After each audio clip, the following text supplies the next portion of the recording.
Bible literature ministry అనుదిన ధ్యానములు మార్చి 20 అంశము మీ వెలుగు ప్రకాశింపనీయుడి వాక్యము మత్తయి సువార్త 5వ అధ్యాయము 16వ వచనము మనుష్యులు మీ సత్క్రియలను చూచి పరలోకమందున్న మీ తండ్రిని మహిమపరచునట్లు వారి ఎదుట మీ వెలుగు ప్రకాశింపనీయుడి.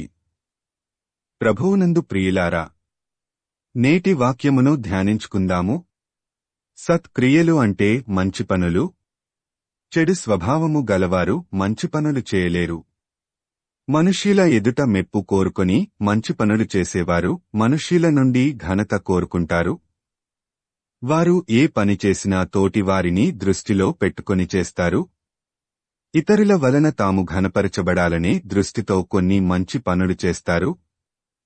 స్వతహాగా మంచివాళ్లు కానివారు కూడా మంచి పనులు చేయడానికి పూనుకోవడంలో వారు ఘనపరచబడాలనే తపన కనబడుతుంది. మనం చేసే ప్రతి మంచి పని దేవుడు మహిమపరచబడే విధంగా ఉండాలే తప్ప మనం ఘనపరచబడే విధంగా ఉండకూడదు. ఈ లోకానుసారముగా జీవించే వారి క్రియల వలన దేవుడు మహిమపరచబడడు. ఎందుకంటే వారి క్రియలు శరీరాశ, నేత్రాశ, జీవపుడంబమునకు లోబడే ఉంటాయి. నేత్రాశ వలన మనుష్యులు ఘనత కోరుకుంటారు. నీ దేహమునకు దీపము నీ కన్నే గనుక నీ కన్ను తేటగానుంటే నీ దేహమంతయు వెలుగుమయమై యుండును. అది చెడినదైతే నీ దేహమును చీకటి మయమై యుండును. కాబట్టి నీలోనుండు వెలుగు చీకటియై యుండకుండా చూచుకొనుము.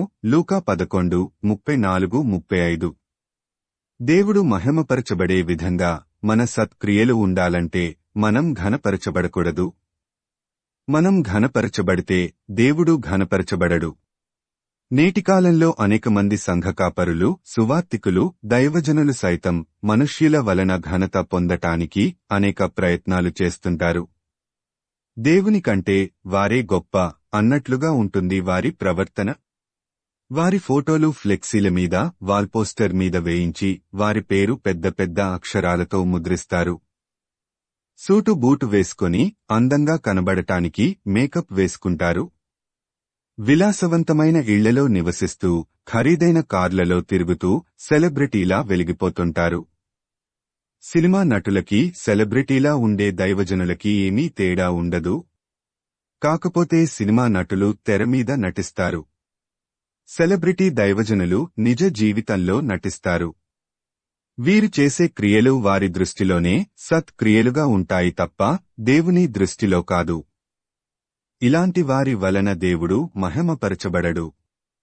లూకా 16:15లో వ్రాయబడిన మనుష్యులలో ఘనముగా ఎంచబడునది దేవుని దృష్టికి అసహ్యము అను వాక్యమును ఎరుగని దైవ సేవకులను దేవుడు ఎన్నడునూ ఎరుగడు. మత్తయి 7:23. మోషే దేవునితో 40 రోజులు సీనాయి పర్వతము మీద గడిపినప్పుడు ఆయనలోకి వెలుగు ప్రవేశించడం వలన ఆ వెలుగు ఆయన ముఖంలో ప్రకాశించింది. జనులు ఆయన ముఖము చూచినప్పుడు ఆయన దగ్గరకు రావడానికి భయపడ్డారు. నేను లోకమునకు వెలుగును, నన్ను వెంబడించువాడు చీకటిలో నడువక జీవపు వెలుగు గలిగియుండును. యోహాను 8:12. లోకమునకు వెలుగయున్న యేసును మనం వెంబడిస్తే మనం చేసే పనులన్నీ దేవుడు మహిమపరచబడే విధంగా ఉంటాయి. దేవుని వాక్యము మనలో ఉంటే మనలో కూడా వెలుగు ప్రకాశిస్తుంది. లోకమునకు వెలుగైన క్రీస్తులో మనం జీవించినట్లయితే మన క్రియల వలన దేవుడు మహిమపరచబడతాడు. దేవునికే మహిమ, ఘనత చెందినట్లుగా జీవించడానికి నీవు సిద్ధమా? ప్రార్థించుకుందాము. ప్రభువా, ఈ లోకంలో మేము జీవించినంతకాలం మా క్రియల వలన నీ నామము మహిమపరచబడునట్లుగా మేము నీలో జీవిస్తూ మా వెలుగును మనుష్యులలో ప్రకాశించినట్లుగా కృప దయచేయుమని యేసయ్య నామమున అడుగుతున్నాము తండ్రి. ఆమేన్. ప్రభువునందు ప్రియులారా, మార్కు సువార్త 16వ అధ్యాయము 15వ వచనములో మీరు సర్వలోకమునకు వెళ్లి సర్వసృష్టికి సువార్త ప్రకటించుడి అని యేసు ప్రభువు చెప్పాడు.